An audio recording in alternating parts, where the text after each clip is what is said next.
Labdien! Pagājušo reizi mēs stāstījām par to, kas var būt par šķīrētiesnesi.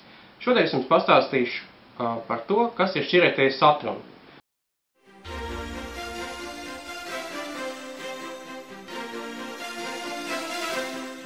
Šķīrētiesas atruna tā ir rakstveida pušu vienošanās par strīda nodošanu izskatīšanai šķīrētiesā, vai jau par esošu strīdu, vai par tādu strīdu, kas var rasties nākotnē.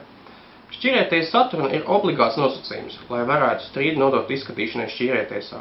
Šķīrētiesas atrunu var noslēgt kā atsevišķu līgumu, vai arī ietvert to jau esošā līgumā kā atsevišķu punktu. Šķīrētiesas atrunas paraugus jūs varat atrast mūsu mājaslapā sadaļā Atbalsts. Šodien tas ir viss. Uz redzēšanos!